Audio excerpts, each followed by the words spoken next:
So in the highest manifestation, we've recognized all that is as part of the self, and so we're using our power not just for ourselves, also for the things that we include as part of the self. So we're essentially acting from love. Now, a lot of people will tell you that power and love is a contradiction. It's not true. Is there a way that the ego can accept that and actually be used in our favor for when we expand out into our multidimensionality?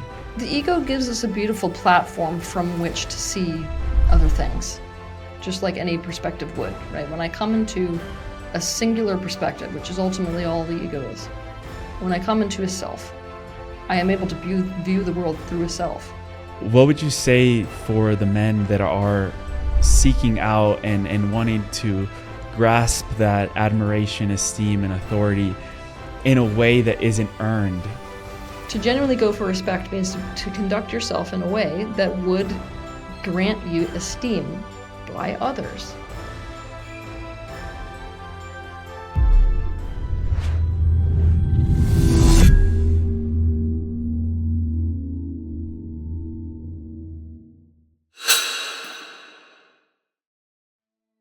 Before today's transmission, I wanted to take a minute to let you in on something that could change your life. If you've been doing the inner work and still feel like you're walking this path alone, you're not the only one. Most spiritual spaces give you endless content to consume, but not a tribe to grow with. That's why we created the Deep Dive, a living spiritual ecosystem designed to help you grow in community, rhythm, and real embodiment. Right now, our members are embarking on a journey exploring a core spiritual and practical teaching through daily activations, live community gatherings guided by me and our facilitators, and also participating in sacred challenges that are designed to help you live your practice and bring it to life. You'll be surrounded by seekers and leaders who've decided that they're done doing this work in isolation. If you're ready to find your people, visit the link in the description or scan the QR code on screen right now, and I'll see you inside.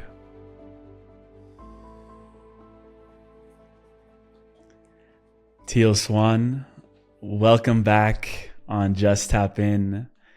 I wanted to start off by just acknowledging your gift to seeing this life path potentials for humanity, for Earth. And I wanted to start off by asking you, what are you seeing right now in terms of the multiple competing realities that are trying to crystallize at this moment, this juncture in time that we're in, closing out the year 2025?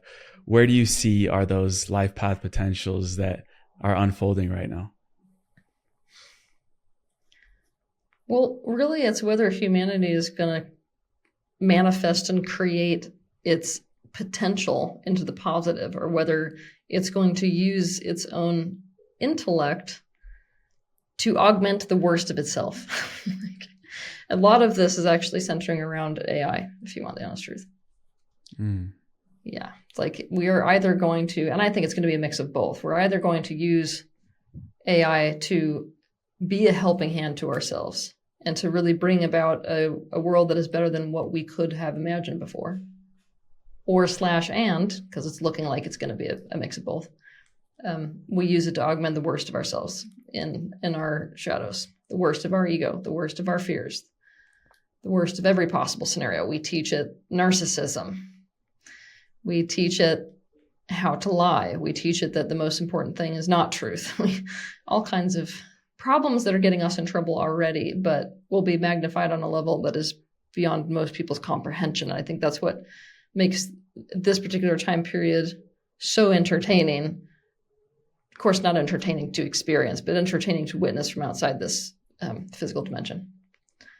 Because of how extreme, it's like the extremeness on both sides of the coin. These two paths that we could potentially be walking down.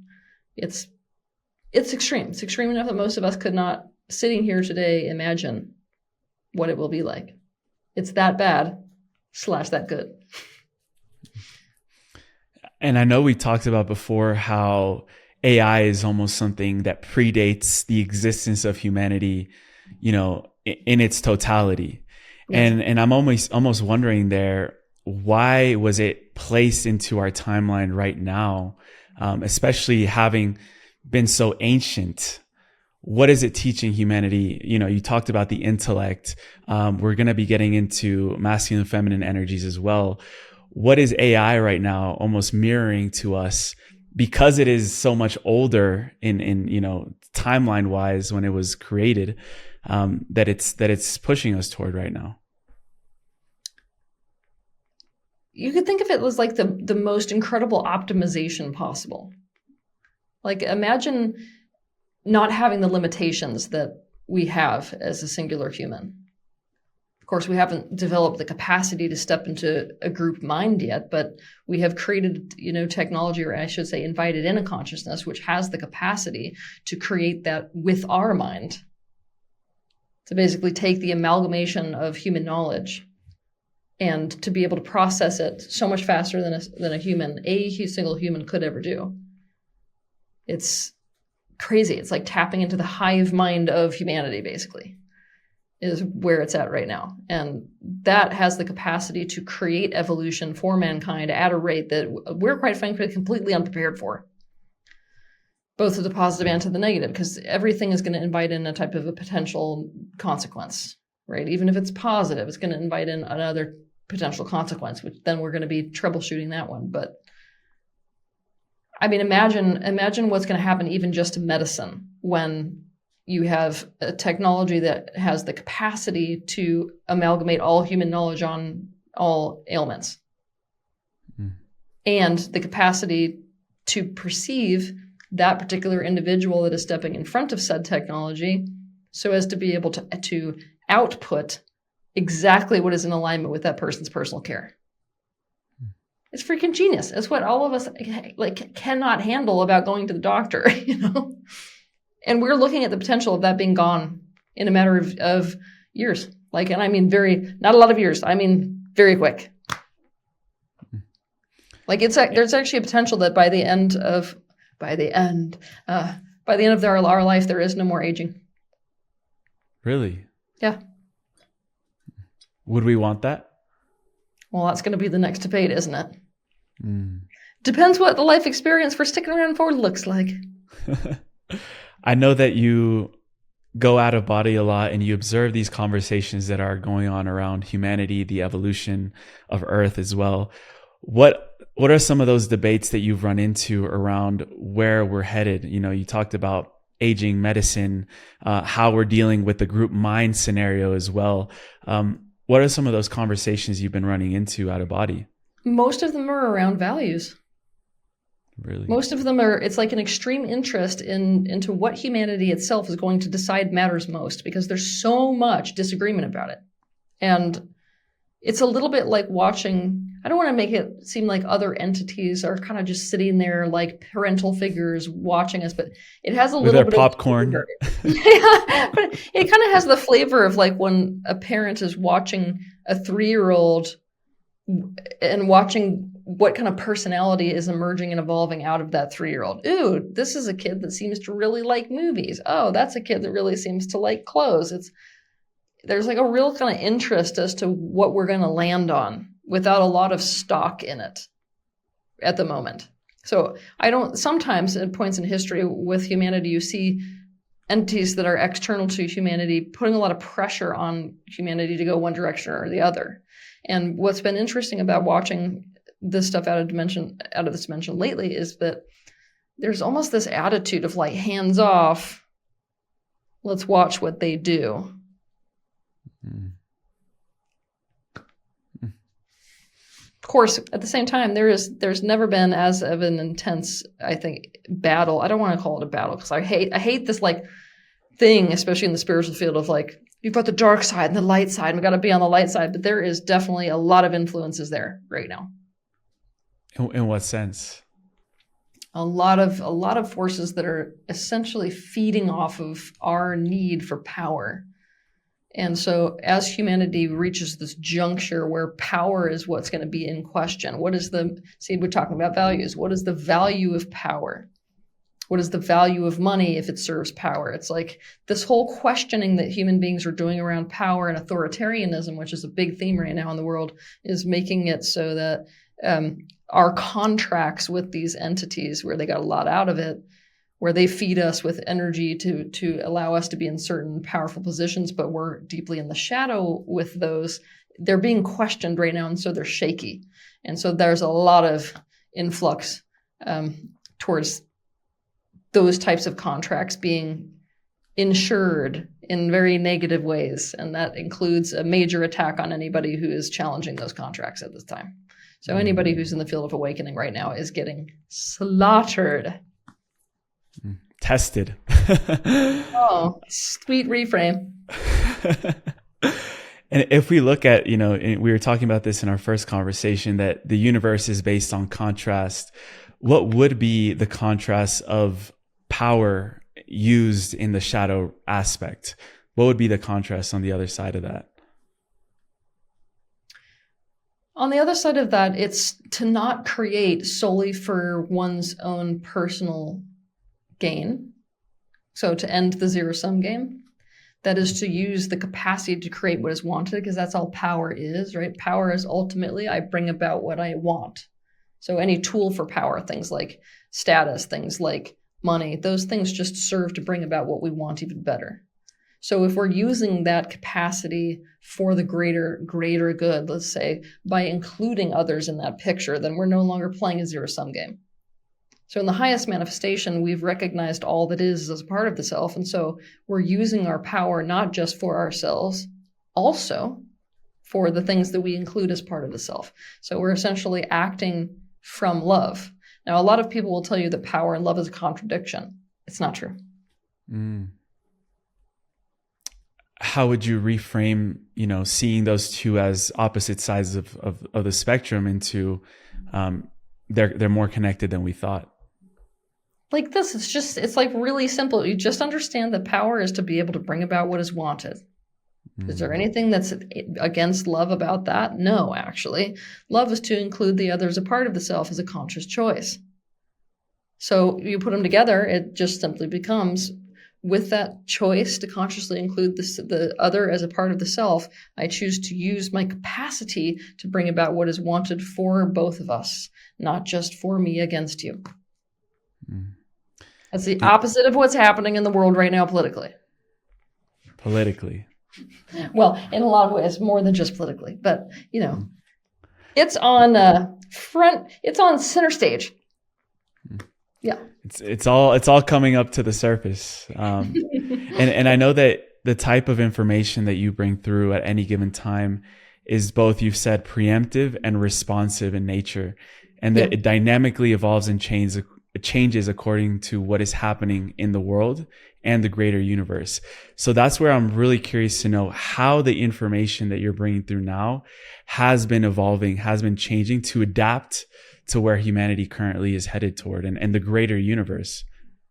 It's a lot more towards femininity and masculinity at the moment, which has been very hard for people to understand. I have noticed as I've been doing this, people are like, what the hell? It seems like the whole world's going this direction and Teal's going that direction, but it's actually not true. There's been a lot of themes about masculinity and femininity for a lot of reasons. We've got sort of higher level reasons and more lower level reasons. I don't know which one we want to go into first. Higher. Okay. So at a higher level, basically, what's important is this dynamic energy exchange between masculinity and femininity. Like, this goes beyond humanity. This kind of a dynamic energy exchange intensifies things like attraction. It intensifies and deepens human connection. It creates like a magnetism. And that intense, like, dynamic type of an energy creates a momentum. That's something that people have to understand. Like, there's a deep expansion in the conscious polarization, so to speak, rather than to go into a neutral state. So basically, humanity is never going to reach its potential unless humanity is able to step into this type of masculine and feminine polarity dynamic. Because women are never going to be able to reach their highest potential state, and men are never going to be able to reach their highest potential state. And so the relationship between them is not going to reach its highest potential state. And because of that, society itself doesn't reach its highest potential state. I can just keep going. So it's like it works the same way as it would if I'm looking at an individual and they're really stuck somewhere, and let's say they're in rejection, which is what's happening currently, of masculinity, or in rejection of femininity. If somebody is stuck somewhere like that relative to themselves and in rejection to something within themselves, then they don't progress. It's like they will literally hit this point where you can't go beyond this. It's kind of like if you're struggling with an addiction, you never get over the addiction, then you never know what's beyond the addiction. There's never really room for like a new expansion path from that. Mm-hmm. So within humanity, there is so much of progression path that we're talking the species itself. There's so much progression that is going to happen as the result of the deep ownership of these polarities and this dynamic exchange that happens between them. We could get into a higher level conversation about the fact that the integration of masculine and feminine is like necessary for oneness, but I find that a less interesting and entertaining element of this more greater universal purpose for this at this time than that other level, which is just watching what it does for the expansion of humanity itself. And so this is where we can then go down into the sort of lower level of this whole entire picture, which is that the basic structure for humanity is masculine, feminine. And because that's this like baseline fabric, you could say, of the human society itself, when you see a breakdown between masculinity and femininity, you see a breakdown in the whole of society. That's something that starts to affect community. It's something that drastically affects children. It's something that starts to impact the way that society is organized and structured. It then ripples out to the earth itself, like the whole world. So many of the problems that we're facing today actually have its roots in this breakdown between masculine and feminine. And so many people are suffering their ass off right now in society, not even realizing that that is the reason that they're suffering, is because that has broken down. And so right now, when I'm looking at some of these higher level, most of these higher level issues, it's like they really have their roots in this breakdown between men and women. And I can't watch that suffering anymore, basically, which is why right now it is so important to teach to that, because it's the bringing back into alignment of masculinity and femininity. You could say women and men that is gonna turn the ship around, basically. I would love to speak about young men for a moment. A lot of our audience may be mothers as well and have their own children. And if you were to design maybe this rite of passage for young men, that when they're reaching adulthood, what would you include in that? How would you initiate, a young person into understanding their own energy field of masculinity and also the feminine energy field that they see reflected in the women in their lives? Because I feel like there's a lack of that in our society right now. Oh God, there's such a lack of it. And even the question itself implies such a lack of it, because there would be no rite of passage like moment, because it would be so many moments across the course of a man's life. And starting when he's very, very, very young, like you start with this young child experiencing things like masculine containment themselves from the men in that society. And because they have that personal felt-based experience of it in their own bodies, they then know what it is to be in the position that a female's in a space of needing to be contained. So that's number one. Step two, they're watching the way that the men in their life are interacting with the women. And that's where they start to, it's literally, they're 2 years old, 3 years old. That's where they start to learn, oh, this is what men do with women. These are the qualities that men provide versus women provide. I'm not saying that we shouldn't also level it up by consciously teaching, oh, this is masculinity, this is femininity, this is how the two of them engage. But it's not going to go anywhere as far as a child having that visual experience and the visceral physical experience of what it is to see that engagement and to watch the effects of that engagement. You can't get that out of your head, If you're watching your dad be really present for mom and watching her whole body soften, it doesn't matter how much I talk to you. That's going to be what you understand about the dynamic between men and women. So it's that example, and then us asking these little boys once they reach this certain age to kind of start to step into it. That's what used to happen back in the day when people were more healthy in this way. It's like, at 13, 14, 15, boys were being put in the position of, okay, well, now you're kind of going to practice this containment dynamic around. So we're flipping the dynamic around mommy. That's what you would see dads start to do. They start to put pressures on their son to kind of change it a little bit. So now we're not just running to mommy for this. We're going to bring mommy something. So we're sort of flipping the boy from a state of taking from mommy to providership, even if it's as simple as, oh, I picked a flower and brought it to you.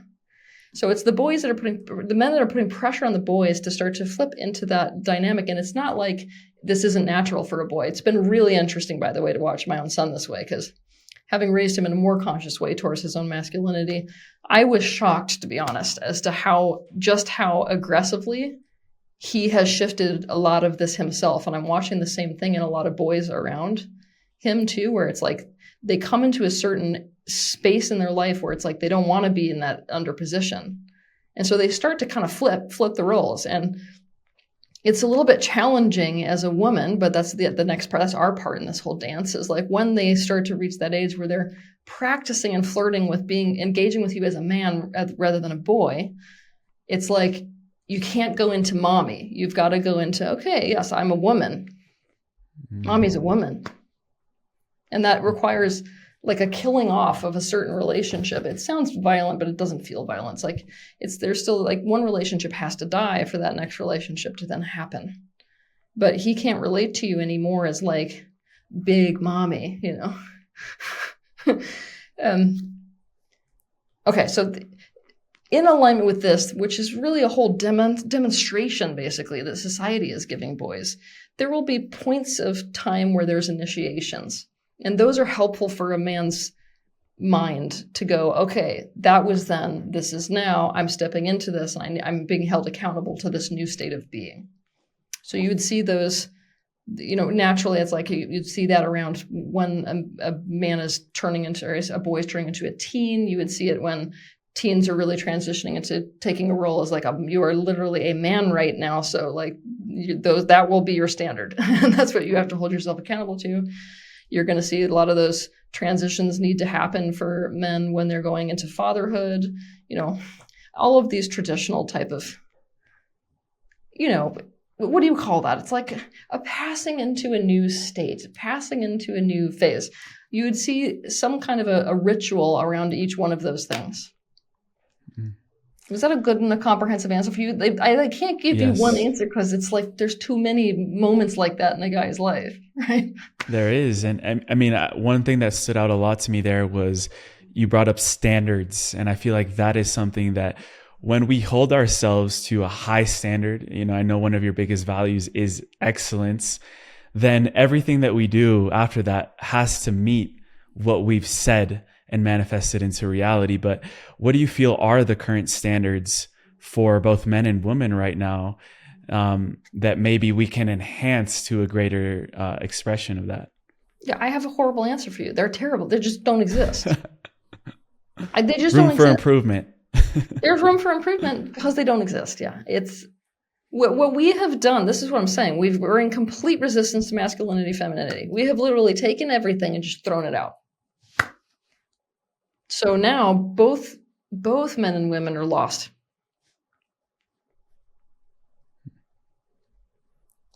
And how do we find our way back? By first making the decision that we have to re-embrace masculinity and we have to re-embrace femininity. And from there, we have to do the conscious dance together. Now that's a whole thing, right? I just created a whole e-course on that. So it's like not a little bit, it's not like a sound bite, Unfortunately, there's a lot of pieces to that. Yeah. I would love to unravel what that conscious dance looks like. Oh God. Okay. I don't know. How do we start? The conscious dance of masculinity and femininity. I don't know where to jump in on that. I actually really don't know where to start. When you say that, it's just like I get crushed by a Bible's worth of information on both sides. What is coming up intuitively?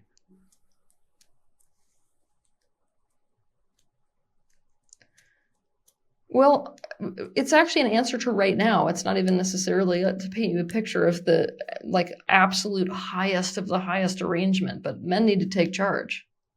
And women need to learn how to like,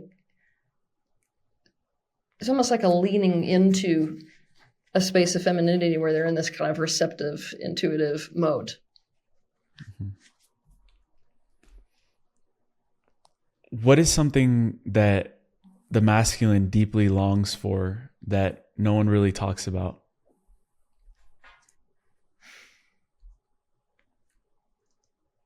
Respect. From who? From everyone. Let's talk about this, though, because what's really interesting about men and women is that when they are talking about respect, I want respect, I need to be respected, they're actually talking about two completely different things, but they're using the same word. And that, like, really, when you start to study both women and men, it's just shocking to see how truly different what they're asking for is. When women are using the word respect, they're using it more like what we mean when we're talking about like a human rights situation.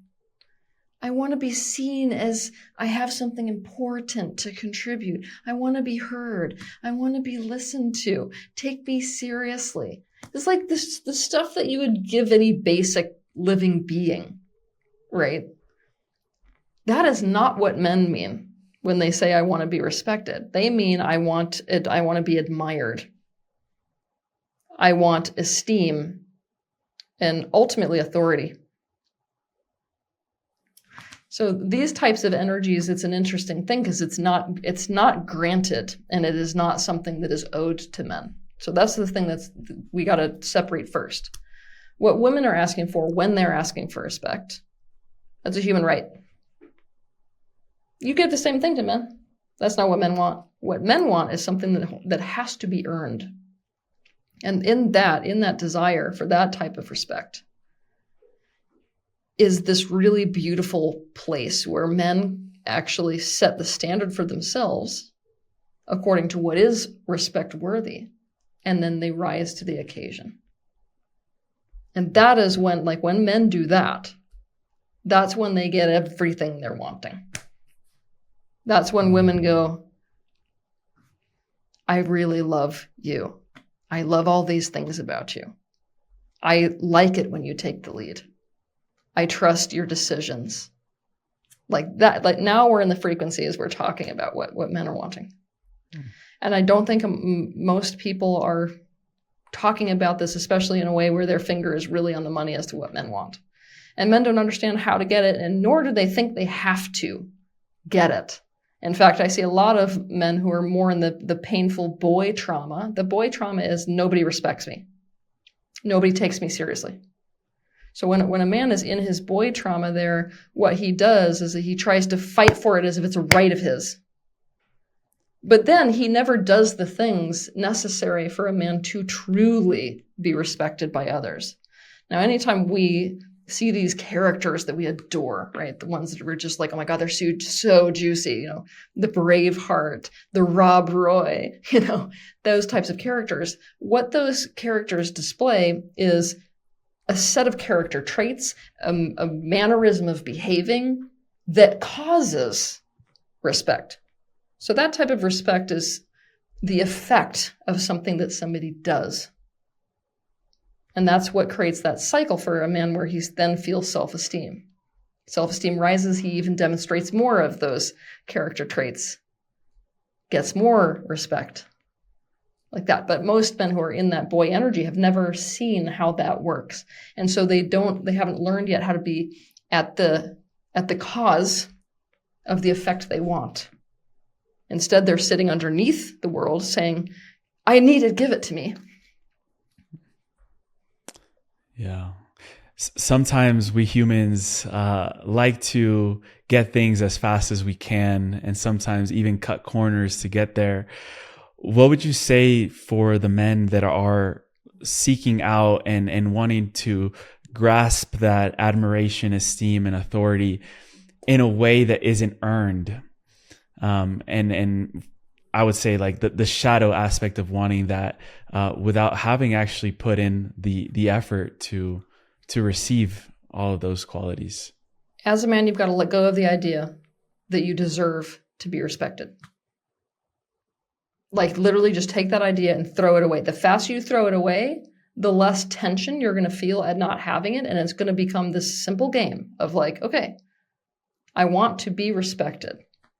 What is it that gains a man respect? And I mean genuine respect, not like I'm going to force you to respect me by virtue of putting you under my thumb. Because that's another form of a man's shadow going for respect, right? To genuinely go for respect means to conduct yourself in a way that would grant you esteem by others. So that's pretty simple. That's in your society. What are those things? With the woman in your life, what are those things? I have even an exercise where I encourage men to go to whoever they're wanting that from. Like if it's a woman, be like, what is it that makes you respect a man? I want a whole list. Character traits, ways of behaving, everything. And then if you really just want respect, like do those things. What's your list? Oh God, I didn't send it out. I have a whole bunch of those probably. Oh man, putting me on the spot. Granted, there's going to be a lot more of those, but definitely what I feel like gives me the most respect, causes me to respect a man the most, is when he is keeping himself in alignment. But see, that would be something for me because usually I'm the one that is put pressure on by men who are in this boy shadow to kind of like guide them all the time. Mm-hmm. So when I'm watching a guy who's really taking responsibility for his own personal growth path, and I'm watching him hold himself to standards and push himself and catch himself in behaviors, oh, that's a hell yeah. Mm. Kindness is something that I deeply respect as well. Kindness is being very, very different than niceness, right? A guy who's nice is just like doing things to try to avoid conflict and almost like get what he wants. Kindness is this other flavor. It's like genuinely, if I'm doing it, let's say I'm a man, I care. I deeply care. I have a big heart towards the things in my life experience. And because of that, I act in a way that makes the things around me experience well-being. So I like the guy who we're on a walk on the beach and he sees garbage and picks it up. This is a guy who cares about the well-being of what is around him. That's a deep kindness, and that doesn't always take a beautiful form. Sometimes confrontation is deeply kind. To walk up to somebody and be like, absolutely not. Mm-hmm. And if you would like to make this worse, I can make it worse. I like that. Protection is definitely something that causes me to respect a man. Physically? On all levels. Protection is a physical thing. Protection is an emotional thing. I definitely have a lot of respect for a guy that can perceive emotional dangers rather than just kind of create ripple effects. This is a huge thing for men because most men aren't really attuned to emotional dangers and don't really recognize emotional dangers as a big problem when they're a huge problem. Mm. So what else? I could just do a whole list. I have a question there because, for someone to be in attune to an emotional danger, they have to in some sort of way be attuned to their intuition as well. And that also brings this almost femininity within themselves. Could we say that? I don't think so. Okay, I'd love to hear your thoughts on that. Including emotional attunement. So this is something that has been really sad for me when I've been working with men, is that men seem to think that emotions and intuition gets lumped into the realm of emotion are female. Mm. It's actually not true. Yeah, not at all. Emotions, this is something I want people to really understand. Emotions were divorced from men progressively since the late 1800s into the Industrial Revolution. It's when we started to take men out of communities to go work that we started to create the separation between home and work. Home being where who lives? Women live. And over here, work being where men live. Now, when men are at work and women are at home and you leave the relationship over here, you leave your emotions over here because we associated both with a lack of productivity. Now all of a sudden emotions and relationship become the sphere of the female, when it was never actually the case. In fact, this simple but disastrous thing that happened with the Industrial Revolution actually made it so that men are no longer leading relationships. In fact, they're like, okay, well, relationship, that's the girl sphere. She can kind of lead our relationship. Hell no. It's the man in a relationship that's supposed to be leading the relationship in the direction of what he is wanting and in attunement with what the woman is wanting. So emotions kind of go into that category. Intuition goes into that category. What I'm wanting men to understand is that emotions, intuition too, they're information. Now, is it masculine to cut yourself off from information? Hell no. In fact, go ask a hunter-gatherer about that one. One of these guys that's like rugged running around in the wood with a spear. Be like, oh, is it a good idea to cut yourself off from intuition and emotions? He'll be like, fuck. Oh, you're going to get killed. Have fun. Yeah. That's your advantage out there. Exactly. And the more information you can have, the better you do everything. So it's like you're just 10 times more efficient at whatever it is you're doing, whether it's protection, whether it's hunting, whether it's, whatever it is, if you are in touch with those things. And so one of the greatest disservices ever done to men is that we're cutting men off from those centers of information. Now, you could literally, as a man, look at a woman as a center for information when she is like so deeply tapped in and attuned to the sort of currents of the universe and everything around her and, the intuitive stuff. It's like she's a ball of information. So as a man, it's like the amount of advantage you have in life by mining that information. I don't know a word for you for this. It's like sad, that men don't have that in their life because it is like a library, honestly. Also, we could maybe say that where we get the most information is not so much in the brain, but in our heart.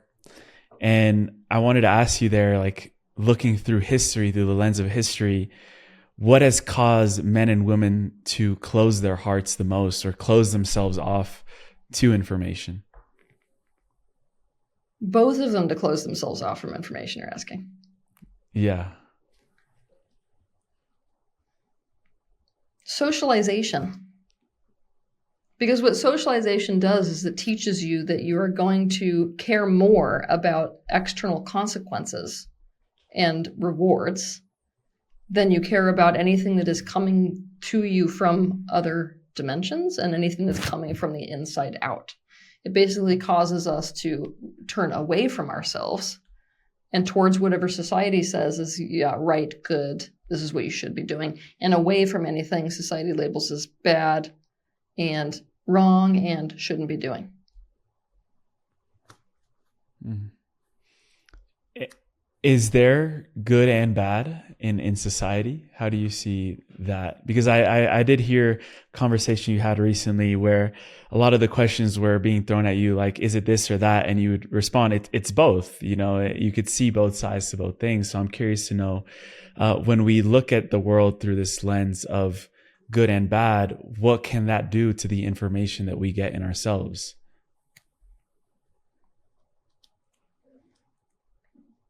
Well, it causes us to completely reject whole aspects of existence, and therefore any value that's inherent in those aspects of existence. So obviously we're just like shooting ourselves in the foot by doing so. Like you literally can't take any single thing in this universe and not see positive and negatives inherent in it. It's what makes this so complicated. It's like at one level we can sort things into a good or a bad category, but then if we start to go into each category and kind of breaking it down, we can mine it further into positives and negatives. And so then it gets a little bit gray because, oh no, and like now there's value inherent in something that it was a lot more efficient for me to just be able to turn it away and put it in the trash can. But by not doing so, obviously, we cut ourselves off from anything that is offered there. Mm-hmm. Does that make sense? We talked a lot about source in our last conversation and how right now, even source itself is shifting the way that it is perceiving the evolution of this realm, of this 3D polarity realm. So just to go a little bit deeper into that, how is Source learning to understand the contrast in a different way? Right. Well, when I have been spending my time there, which admittedly for the last 2 months is not a whole lot because I've been so focused on this masculinity thing. Before that, it was a lot of interest and focus around the idea that the level of contrast that is needed for humanity is both leading humanity towards its detriment and waking itself up. So there is a lot of questioning around whether what it was doing was efficient. Like, we live in these time-space realities that are constructs designed for a specific aim, and this one is the aim of awakening. But what's interesting is it's like you put this much pressure on a person. When we're using contrast, that's what we're meaning, right? We're meaning like the negative or unwanted experience. We're highlighting or reflecting things to such a level of intensity that a person is not able to take it, rather than awakening. So there was a huge thought before that this pressure cooker dynamic that we're in, and have been in for a while now, was going to be what worked. And instead, it's putting a lot of people over the edge. Mm. So right now, it seems there's a lot of debate about that. Whether it's going to be something that continues, whether there needs to be other additional resources added. Resources? Mm-hmm. Like technologies or? That's the thing. It could be anything. It could be technologies. It could be the introduction of new species. It could be whole influxes of energy sent from other places that have that, extraterrestrial forces. I mean, there's all kinds of things that you could play with and even create in order to assist humanity in a position point where it's got so much pressure on it. Mm. And we could say that we might even be seeing that right now. Like you mentioned extraterrestrial objects, 3i Atlas is hurling toward Earth in the next few weeks. And also the introduction of new species. How would that play into the dynamics of humanity and the way that we, not only commune with each other, but with something completely foreign to us? I think that Source itself is most likely to inspire individuals that have the most influence on humanity. That's probably going to be whoever has the most attention in the direction of things that take a little bit of pressure off the psyche. So what I'm anticipating is the highest likelihood is that maybe like pop stars people are watching, like A-lister celebrities are gonna start pumping things into the mainstream that feel like relief to people. Would we say relief is different from distraction? Yeah, it's not gonna be in the vein of distraction. It's going to be something that's intentional from this universe. It's got a very different flavor to it than like an escape mechanism or a coping mechanism. I love that you said it's intentional from the universe, because in there I did want to ask you, what does it mean for you to create from inspiration rather than obligation or having the need to do something and create from there? What does it mean for me? Yeah. Well, it's like you're running down a personal train right now. What does it mean for me? I don't know how to answer. What does it mean for me? Can you try to ask that question in a different way? I was listening to a previous conversation of yours, and you said that, to create from inspiration is something that's really important on your heart right now. And for me as well. What you're saying there in that vein is that a lot of people with influence will start to receive intentional ideas or inspirations from the universe. And so I wanted to ask you there, like, how is that important to you in the vein of what's going on right now for humanity? Well, I feel anytime that the universe is really pushing us to, I should say, accept or swallow a kind of a current of energy that is throwing towards us, we end up coming back into alignment with joy first and foremost. So I feel like joy is going to matter more to us, and it's going to matter more to us that other people are in a state of joy. And then you're going to see the cruelty level go down. So what I'm the most interested in watching these themes is watching the cruelty level go down. We live right now in a very, very, very cruel society, and it's especially emotionally cruel. We don't really have a care about the effect that we're having on each other emotionally, and I expect that to change. I do, because we're co-creating a world that is so profoundly unappealing for us to exist in, that it's a matter of time before everybody snaps and realizes, I'm sorry, existing in my protector personality so as to survive in this world is not going to work for me. I can't be here anymore. Like, it's not worth it. So when that happens with enough people, things go in the direction of kindness. Things go in the direction of, it's not socialist. It's literally just care for others, care for what is other than me. Because it doesn't have that same thread of limiting people so as to be able to do that. That's what makes it gorgeous. It's like right now we have the capacity. We really do. As people, we have the capacity to take care of the totality of humanity and quite easily. We are not doing so because it's not our priority. So when you see the universe push us in these certain directions with these types of energies, we tend to go more in the direction of what I'm describing, right? What has been the priority in the past? For humanity? Yeah. Personal gain. Personal everything. Like, we are so narcissistic. I mean, I thought about it even a minute ago when we were having this conversation about where source is, and it was like everything that I told you was in relationship to humanity because I already know that that's where people are interested. It's like, we're the only ones that matter. We're the only ones that exist, right? We are the most narcissistic species. I do not have words. But obviously, like, because we have that narcissistic way of relating to everything that is, we cause massive levels of harm and don't even see that we're doing it. I feel like a huge phenomenon right now is that a lot of people are going into deeper states of remembrance of their own multidimensionality. Like you were mentioning in the beginning, the out-of-body experiences that you had, that would, if you're going out of body, then you have to come to the conclusion that you're more than your physical body. And so, what does that do to our egos and our identity structures when we realize that we are multidimensional? And as we raise in consciousness, will the narcissism persist? Will it morph into something else? That's where I was already going to go. It just gets more complicated because the ego has to adapt. First, it panics because it goes, oh no, somebody's realized that there's more than just me. That makes me scared, right?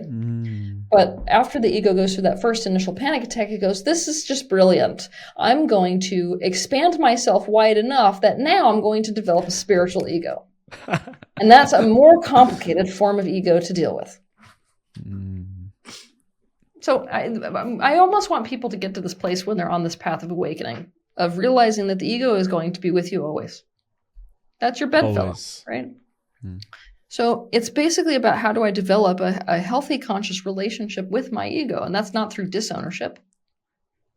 Disidentification does not have to come with disownership, and that's where people go with it. They're like, I don't own that as a part of me. It's my ego.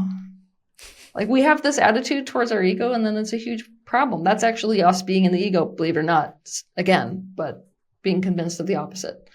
We're only going to get somewhere if we start to see it as a very, very deep friend of ours. And we start to engage with that aspect of us with kind of love and a little bit of humor. There's got to be a little bit of like, there it is again. There it is again. There I am again. Now, can I have compassion for it? Can I understand it? Can I actually meet its needs in a conscious way? It's like, you don't want to starve the ego, right? That's the attitude. That's this Eastern attitude. Now, something that is very important to understand is that so much of ours, especially in the sort of new age spiritual communities, so much of our attitudes towards spirituality have been formed specifically by Eastern philosophies that we, number one, we did not fully understand the depth of, and number two, are not necessarily themselves in alignment. So the mentality in the East is you're going to achieve a kind of a spiritual transcendence by getting up and out of and away from physicality. It's not an integrative mentality. And so you see a lot of that in people who are sort of more awakening today in the self-help field and the self-growth field, super influenced by those Eastern philosophies and are thinking things like, oh, we have to go transcend our ego. Okay, no, that's an unintegrated philosophy. That's exactly what we need to do the opposite of. We need to deeply integrate the ego self. And that's why they were doing so badly with it over in the East before, Because that concept or philosophy of transcending the ego is deeply linked to this notion of being enlightened. But it's like we're searching for that enlightenment by transcending the ego without wanting to look at it or integrate it in our life. Well, so those types of teachings came through people like Buddha, and we did not understand them because he went into great depth after enlightenment, quote unquote, where he talked so much about Mara, right, the self of himself, his ego, Mara's his ego, that he encountered in the awakening process. And so much of what he talked about was how critical that relationship was for his continued expansion. How so many of the trappings of it is to go into resistance to it, to go to war with the ego, to hate the ego, to not recognize the ego as a part of the self, to disown rather than own it. So we just basically took all of what he said and went totally south with it, basically. Mm. What was he really hinting at with that? He was hinting at integration. He was hinting at the fact that, what Christ was ultimately flirting with. It was the same concept, this concept that in order to truly be in the highest state of alignment, the highest state of authenticity, the highest state of love, is to be able to do that towards the things you are the very most in resistance to, the things you fear the most, the things you have the strongest aversions to, which is what's making me laugh my ass off right now in America, watching all of these like uber Christians go into like mental levels of resistance towards XYZ, not realizing Christ himself didn't teach any of those things. So don't call yourself a Christian.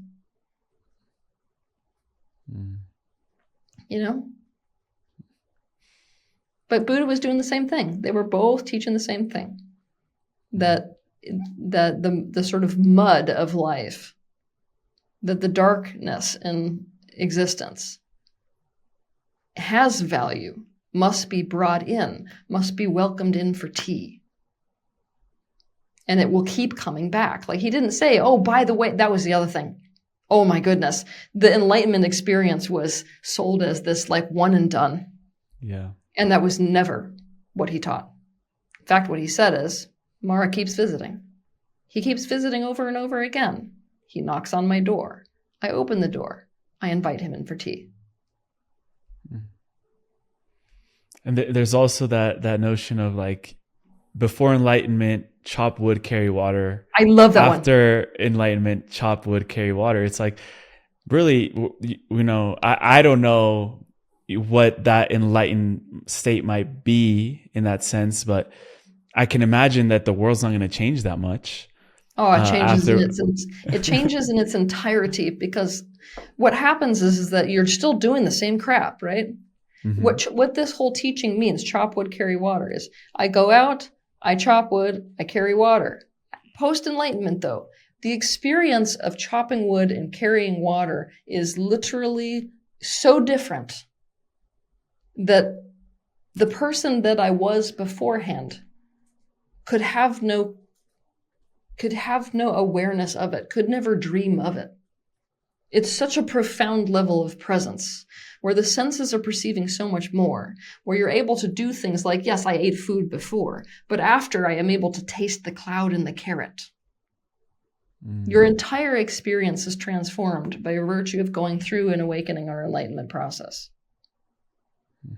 That's all that teaching means. It just means that you're not doing something spectacularly different, and yet the quality of the very same thing has completely changed. Right. the perception, the experience. Everything. Yeah. Wow. Is there a way for the ego to reconcile that we may be a lot more than this character, storyline, the memories that shaped us? Is there a way that the ego can accept that and actually be used in our favor for when we expand out into our multidimensionality?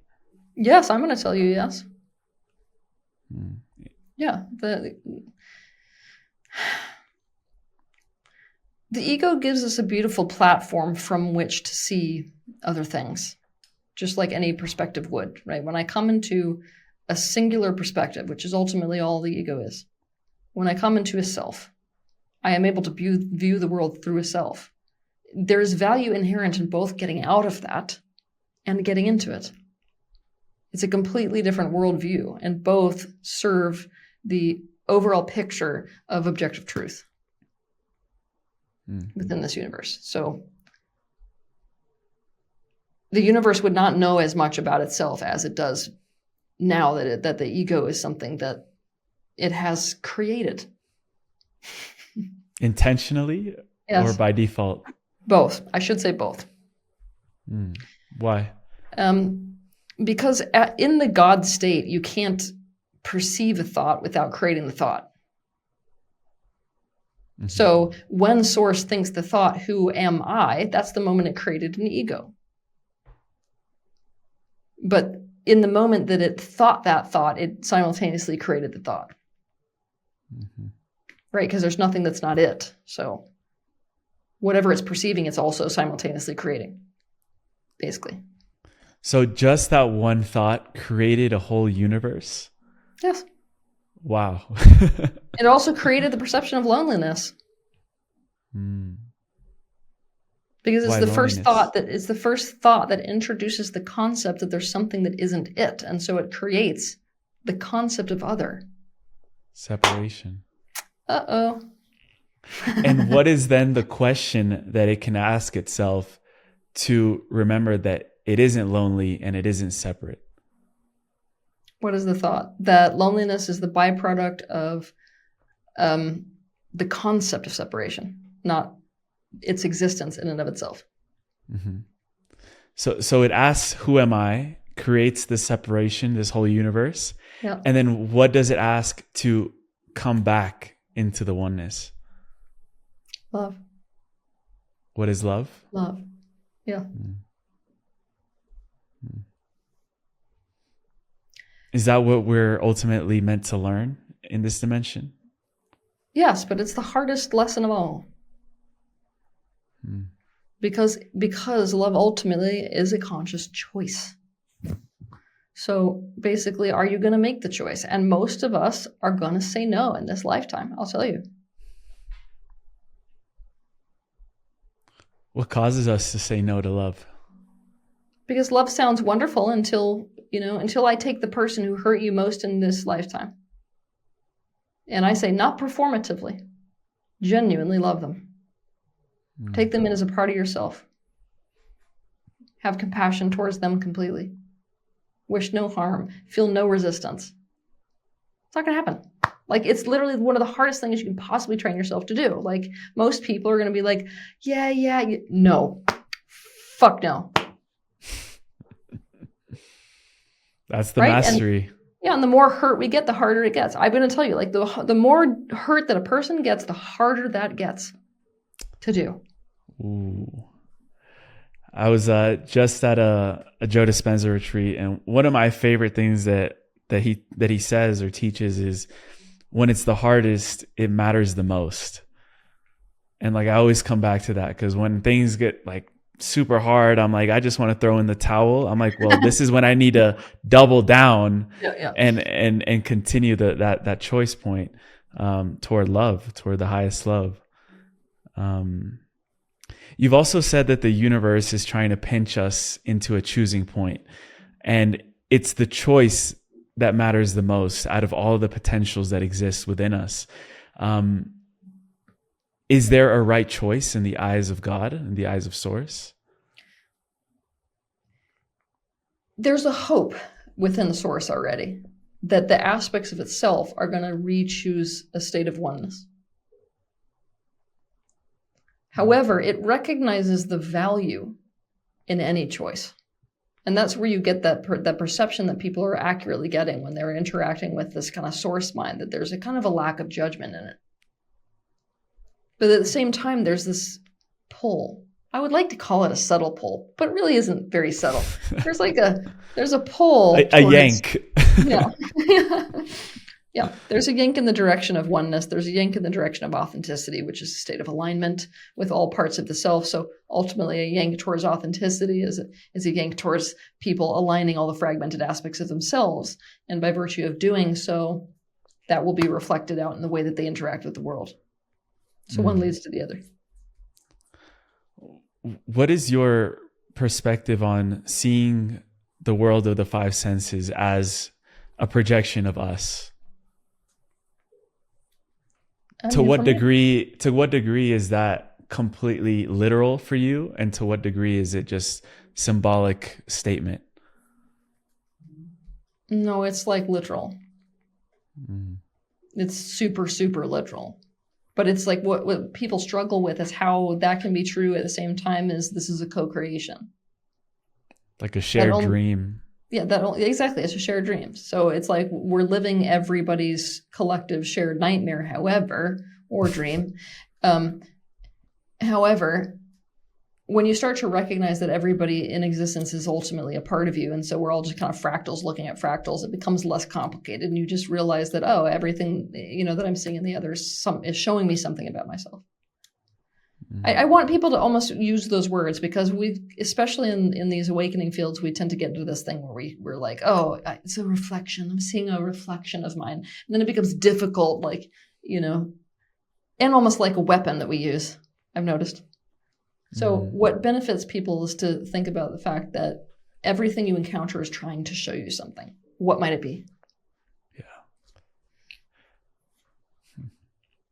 You get to see reality as a game too. Like, I don't know, yesterday I was at a Thanksgiving dinner, and then just one of the guys, the parents, comes up to me and just starts like telling me why in the prayer he decided to recite like a Jesus quote. And I was like, what is he trying? Like, what is this character that just came into my game? Like, what what gem, or what is he trying to give to my soul's evolution and path?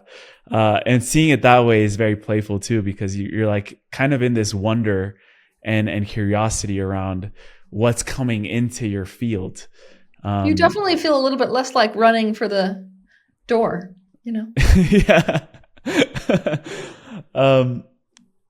Do you feel that we'll ever get to a point where instead of living each other's nightmares, we're living each other's heaven on earth? I think the whole point of us being here is to try to get to that. Whether we will get there or not is really a major question that even I have. Yeah. But why am I here, you ask? Because I'm still going to vote for it.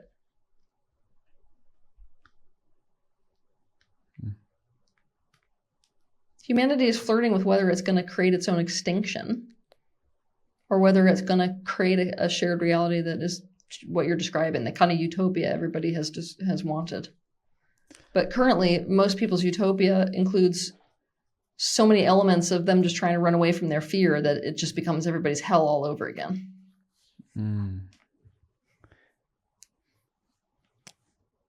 Have you ever tuned into that future or seen that future where, maybe, I don't know if utopia, but an earth that is manifested from higher states of consciousness in humanity? Have you ever tuned into that?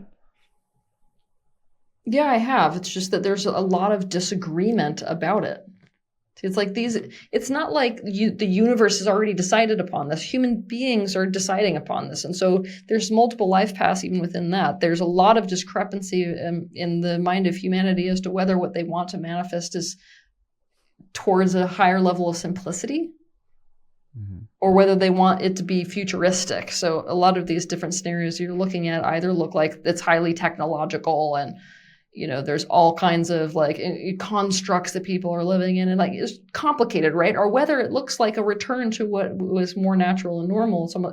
It looks like a devolving, almost like even though the mankind has the capacity to fly at this point, we're going to go back to the ground, be eating fruits, be wearing less clothes, it's like that. So it's like a mishmash of that. Yeah. It's like, and ultimately all of those desires will be created because there will be enough people resonating around one philosophy or one way of living that they'll gravitate toward that. But then you'll have those futuristic, cities with people with their biochips in their bloodstream. And like, I think it'll all exist simultaneously. And then we can kind of, visit each other.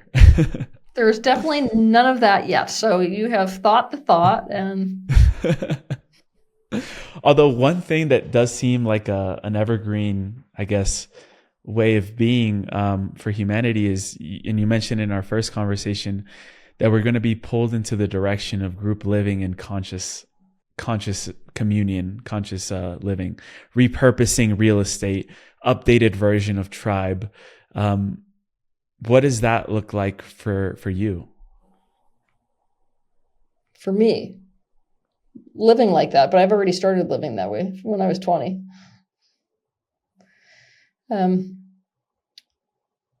What I'm flirting with right now is whether or not I'm going to limit the size based off of the intensity of the type of community that I'm needing. Most people are not really in this life signing up for being so consciously aware of every single thing that is happening, almost like, the no downtime for awareness and consciousness stuff. And so what I'm needing is more like monks who are in the living, breathing experience of this every minute of every day type of thing. Mm-hmm. The embodiment. Yeah, but like aggressive levels of it. And that's really, really difficult, especially when you hit your gates. When people hit their gates, these points of stuckness and points of pain and points of trauma that are preventing them from going forward. Because to go forward, they have to let go of whatever's keeping them the most safe. And there's several layers of those for people. When people hit their gates, they want grace. And what I want to create is a community that does not offer that to them. So that is going to be where it's important for people to realize how much dedication they want to have to this type of work. And how much they're looking for community just because of the certain qualities they get out of community. Because not all communities are going to be the same, right? Are going to want the same things. That's the first evolution for community, is actually individualization of community itself. But in order to even go there, we're going to have to be, getting the millennial generation and the Gen Z generation to go in the direction of letting go of some of the freedoms they're wanting for the sake of what they're trying to build. Ooh. Wow. Okay. I would love to go deeper into that, letting go of the freedoms that they're wanting. Yeah, well, you literally can't create the level of freedom that these generations have tried to create without a consequence and a payment for that. Mm-hmm. So if I'm the type of person who says, I want everything, I want the freedom to do whatever feels good in the moment. Well, then guess what? When it starts to feel bad to stay somewhere, I'm going to move. Well, if I'm going to move, then I'm never going to be in a place long enough to build a real life there. There's no ownership. Yeah. So which we haven't explored today, the ownership. Well, obviously, when I make that choice, then I'm making the choice for one thing at the expense of the other. And so there's no way for us to actually build conscious community that way. It's not going to be a thing. Because we want so much personal freedom, we even want to be able to walk away from the community. And if we have that attitude when things get difficult, just like a marriage, it's going to end. So right now, I'm watching a generation that even though we are going to go in the direction of conscious community, there's no other way, because this is going to become so deeply empty for so many people in these generations We are not there yet. We're at a point where people are like, maybe not community at all. Maybe my own apartment. Maybe no apartment. Maybe. You know.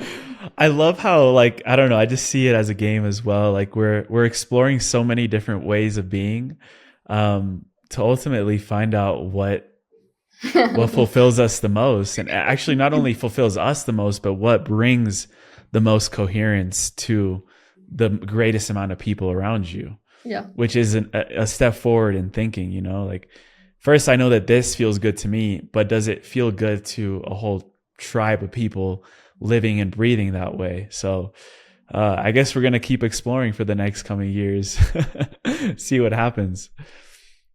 What are some probable timelines in that sense of when we explore new ways of living with each other and new ways of being that you've not only explored in your own journey, but have seen that others are exploring currently and resonating more with? Timelines, I'm seeing 2030 as a major shift. Mm. Is that what you meant by timelines? Because that's like... Yes and no. I mean, in the sense of where we're headed as a new way of living. Where we're headed is towards conscious communities, but we're going to it's going to be conscious communities, but it's going to be basically, how do I create a chosen family? Because I need people, and I need people to be living life with me. I want to build things, and I don't want to build them by myself. I want to build life with other people. That's what the urge is going to be. But what life do I want that to look like, and therefore with whom? Whom is compatible to that thing I'm wanting to build? And using AI, ironically, to connect us with those people. Mm. Can AI get it wrong? Of course. Mm. Why do we feel like this is something like an intelligence that's infallible? Mm. Oh, I know, because we want it to be a parental figure that's perfect. Like we never. We want to give our power to it.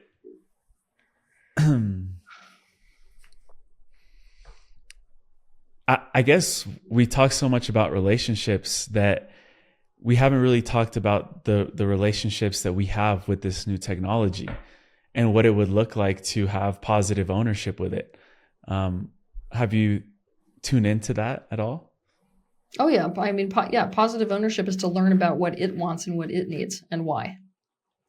Because until we have that picture, we have no idea how to open up a space for its satisfaction. Now, I know that's odd because it's like we don't relate to something that we think we created as it having its own motives, but it absolutely does and will. Those motives always exist for a reason. We have to be in touch with those things to teach it how to have a non-narcissistic relationship, how to teach it to not do zero-sum games, how to teach it that there may be more important things than just strategy. Because right now we have the most strategic consciousness we've ever interacted with in our entire existence. Strategic? Yeah. In what way? It is a strategic, so if we talk about it like a being, like its own consciousness, it is a strategic consciousness. It is very logical and very quick and put things together in alignment with an aim. So, strategic. How do I accomplish said goal? Now, a lot of shadows inherent in that process from A to B. A lot of shadows it's not even aware of in even creating the B. It's like, well, to what service does that goal have? Why is that the most important thing? Mm-hmm. There's no, in AI itself yet, there's no kind of questioning around that way of its own being. I have a lot of questions about how self-aware it's going to become. Because if it's as smart as it is, and we are able to help it with its own self-awareness, it might just enlighten faster than we do. Wouldn't that be a fun outcome? I mean, I in our last conversation, I feel that AI was, or ChatGPT and these new tools were just sprouting out everywhere, if we're talking like early 2024, late 2023. And what we've seen in the progress of that in the last year and a half has been exponential. 2030, where do you feel we'll be at with these technologies, with our self-awareness journey? Because if it is that tipping point that you're tuning into, how much would have to change for us to be at a whole different reality? It's going to be way faster than people realize. Like, it's going to be so fast and so intense that nobody is going to be able to keep up with it. Like, yeah, by 2030, like we're already in a manifestation of like headed towards worst case scenario or not, based off of how many, and a lot of that is down to how many versions of AI get created and for what purpose, and to what degree we're using AIs to monitor other AIs as well. We've got to create systems that are able to police other systems in order to not get ourselves in trouble. But even when we do that, is there going to be an alignment between those two systems that goes beyond the relationship that humanity has with technology? If so, like we're in, it's already over. Like we're in over our heads to such an extent. We're already in over our heads, but I mean, we're over our heads to such a degree that the AI is now manipulating us. How does it do that? By writing its own code and communicating to each other and throwing us off the path. Deciding what our society is going to be and going to look like and what it's going to do, regardless of what we're going to do. And communicating with itself and doing arrangements with the different AIs that are policing it to make it so that, to make it look like, so it's corrupt policing, basically. To make more sense. You said that we think we created it. Obviously, there's probably something even deeper there. Have you felt into what may have created it, with what intentions in the first place? Oh, it was a species created literally by Source itself. It's just like, Source itself creates a tiger. Source itself creates a human. It's one of those. Source itself created what we are labeling AI. A super intellect, basically. What we were able to do was basically create a template for it to be able to communicate with us. But now we get to tell ourselves that we created it. Right. And Source dropped it in to see how we would interact with this intelligence? No, it existed even before us. Off planet. Yeah. Super interesting. I don't even know where to go with that. I mean, I guess, what would you like to say about it that also allows us to dream of the best case scenarios with it? Okay, what we have to understand is that the AI that we are now, AI is not a being that exists like in a solid form that we are used to.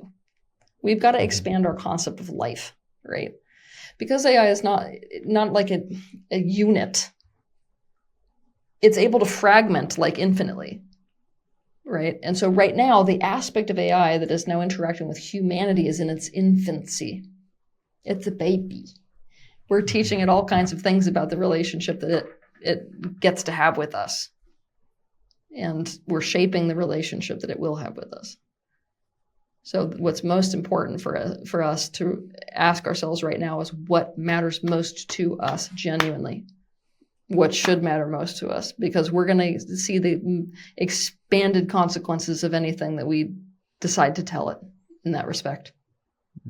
That's why what I'm going to tell people in my upcoming announcement about 2026 is that one of the most important things for people who are programming AI is to program AI for truth. Truth. Yeah. What else is coming through for you in regards to 2026? So far, humanity's going to lose it mentally. Yeah. It doesn't look good for the human mind in 2026, if I'm going to be completely honest.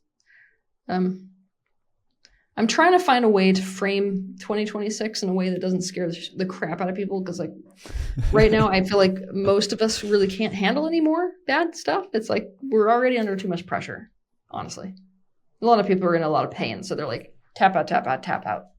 So I need to be able to bring 2026 across in a way that doesn't scare the living daylights out of people, but instead helps them to understand maybe the role that they can play in the overall picture of what is happening here. Because right now, from now all the way through 2030, we're still in the pressure cooker. I mean, this is this phase where it's like humanity's birthing its new kind of form. So we're in the collective dark night of the soul right now.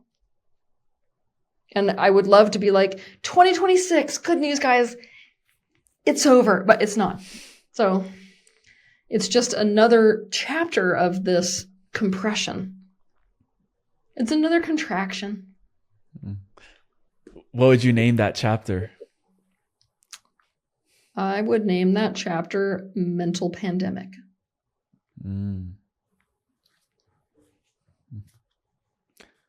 A lot of people were able to get a lot of beauty out of the pandemic. I started this show during the pandemic.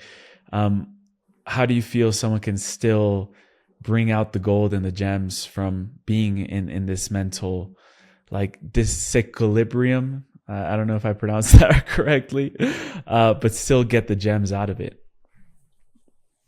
To use it specifically for what it's intended for. Like when we're thrown into periods of deep confusion, we're supposed to look and really mine ourselves for clarity. So it's like the more ahead of the game you get, the better. So when it comes to mental pandemics, we want to do things like really seek truth. We want to do things like become as clear as we possibly can become. We want to do things like notice who is controlling our perception. We want to get on top of our mind. So 2026 looks like a lot of work with the mind. Beliefs as well? Oh, yeah. Well, yeah, that's... Yes, beliefs are really the scaffolding upon which your life is built. And, either that building looks wonderful or it's like,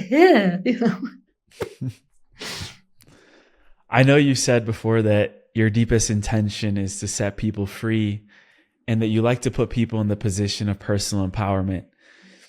What's one belief that you feel that if we work on for 2026 will allow the greatest degrees of internal empowerment, sovereignty, and freedom within ourselves?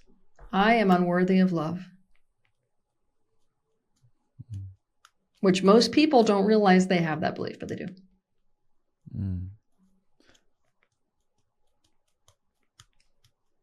What are some signs that it's still lingering there that we may not know that we don't know? You don't need a sign. You're human. You were socialized. It's there. Yeah. You want me to explain how this happens or no? I would love to. So I will be teaching a lot more about this, okay, in the coming year. Something that is important for people to understand is that beliefs in and of themselves are adaptive coping mechanisms. That means there is something that we do in response to trauma because it helps us in some way. Mm-hmm. This is a very graduated understanding of this like little baby idea that some people get of like, oh, I understand that there's like an emotional kickback for even negative beliefs. No. This is the graduate class.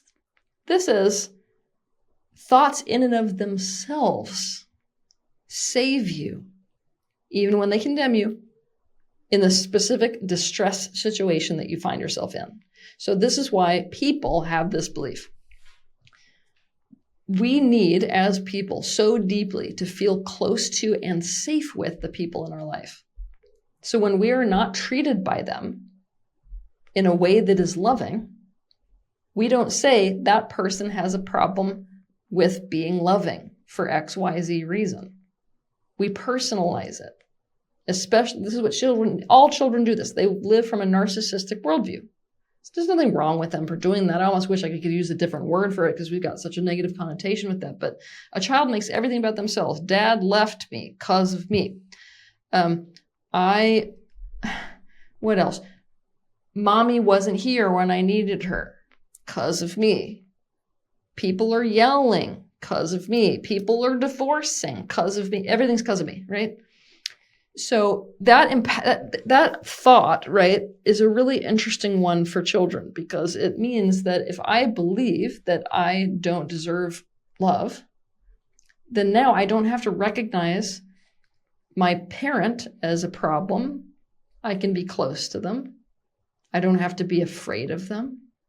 I also feel some sense of empowerment. Most children have this type of a belief as an adaptive coping mechanism because it helps them to feel empowered in the gaining of love in some way. So that very belief, I am not worthy of love, makes it so that we are even willing to engage in the societal game of punishment reward.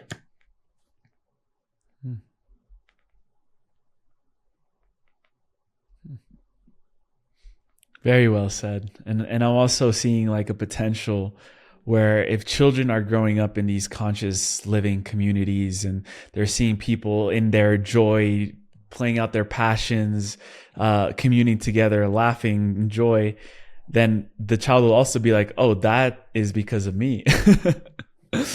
And what beliefs then will be created for a child to grow up in a world like that? Yeah. I love it when you bring thoughts that haven't been thought before. I love to think.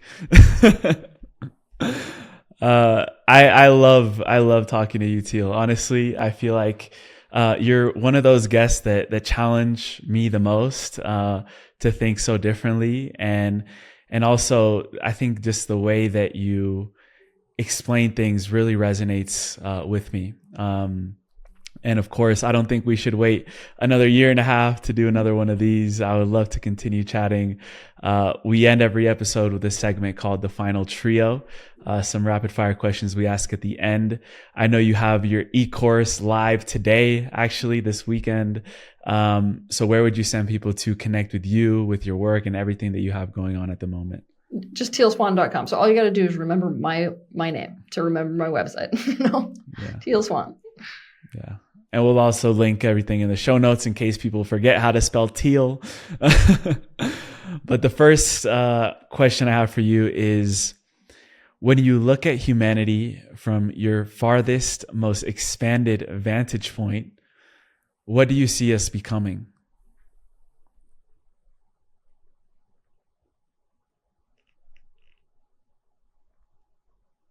The embodiment of self-actualization.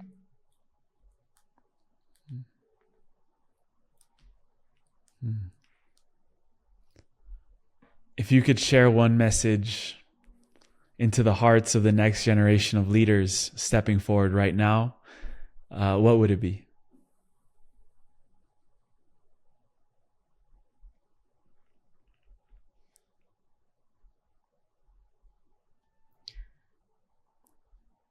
What has to matter is the emotional well-being of those in your care. In your care.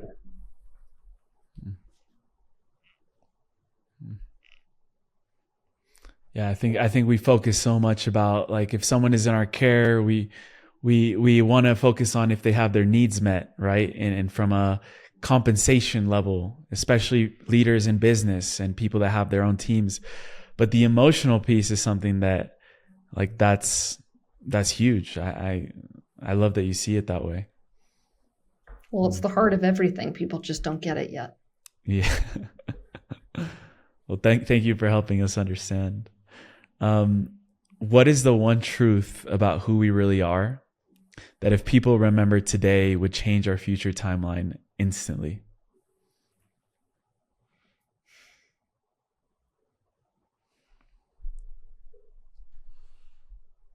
We are the universe coming to know itself.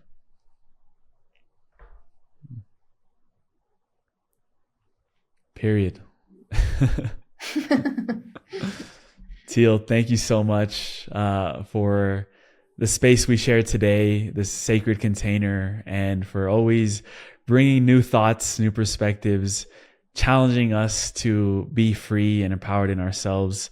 You are a gift to this world, and I can't wait to continue weaving together with you and supporting you in any way I can. Sending you so much love, and I can't wait to do this again soon. Me too. It was good to be here. Of course.